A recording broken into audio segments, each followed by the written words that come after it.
What's up, everybody? Welcome back to Kickin' Bass TV. Today we're going to be hopping around multiple bodies of water, just doing a little bit of fishing as we make our way down into Denver to pick up some new molds for the custom baits that we're getting ready to release. And we'll touch on that more at the end of the video, but first, we know a lot of you guys have been struggling through the transition this year, so we wanted to show you some more of those baits we talked about in last week's video and how they can be effective even if you've only got a short amount of time to fish like we had today. First stop, we had about 10 minutes to kill, so we started at a small pond that we actually hadn't fished before, just to see if there were even any bass in it. And this guy hit the top water buzzbait, second or third cast. So top water generally is pretty good for us well into the fall because the bass are pretty aggressive, feeding up for the winter. So definitely don't put the top water away yet.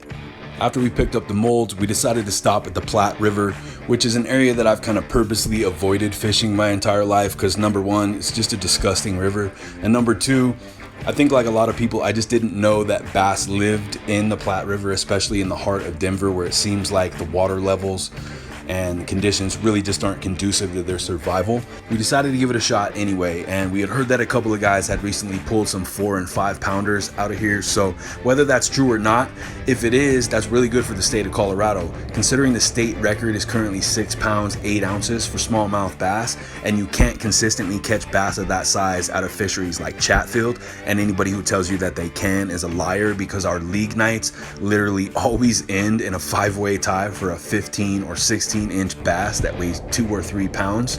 The fact that you can pull them out of this size in 2 feet of water in a metro area, I really wouldn't be surprised if the next state record smallmouth came out of Denver.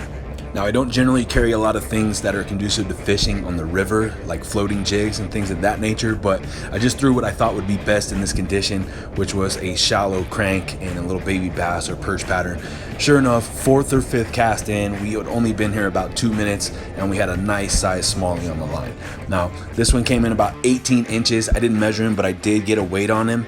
Ended up being just over 3.5 pounds, which, like I said, we don't generally catch bass of this size on a consistent level at the fisheries that are supposed to be known for smallmouth fishing in Colorado. So to be able to pull one out within the first couple of minutes of showing up at this spot when I didn't even think there was smallmouth in this river is really, really good, guys. So definitely get out and check out the Platte River if you're into fishing for smallies, because you never know what you're going to catch. After that, we actually got a notification that one of our packages had been delivered. We ordered some new plastisol and some bait colorants that we're going to be trying out. Before heading home to pick those up, we stopped off at one more spot to see if we could catch another bass before the end of the day.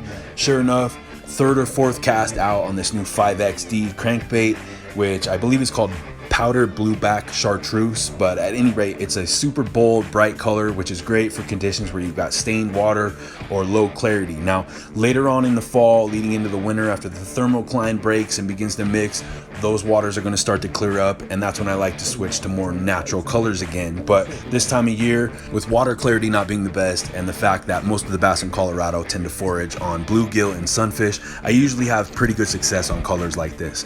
And one of the reasons why I suggest using a crankbait in the fall, especially if you're one of those guys that's having trouble locating them this time of year, is that's a good way to cover water and get a reaction bite. Generally, what I'll do is I'll start with a crankbait, and once I get hit on the crankbait, I'll switch to something finessey or a jig, a craw, something like that, and I'll drop it over where I caught that first one, and you'd be surprised how many more bass you can catch just one after another. So just another tip, something else to think about this time of year, guys.